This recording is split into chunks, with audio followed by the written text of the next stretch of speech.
खोजिरहेकी छिस्। म सही समयमा नआइपुगेको भए तैले त सबै कुरा भनिसकिस्।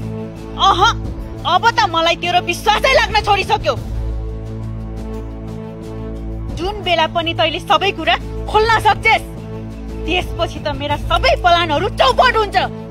त्यसैले तँलाई यतिकै छोड्न मिल्दैन। भाउजू, म यो कुरा कहिल्यै कसैलाई पनि भन्दिनँ। तपाईँले जे कसम गर्नुहुन्छ म त्यो कसम खान तयार छु।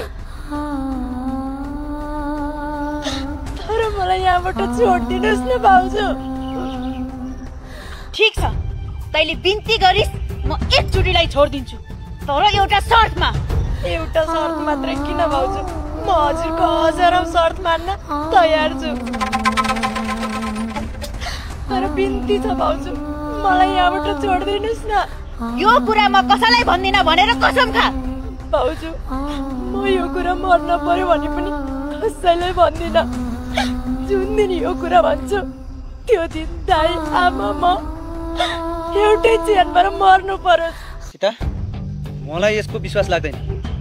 यसले झुटो कसम खाकी हुन सक्छ। यसले झुटो कसम खाँदैन मिलन, किनकि यसको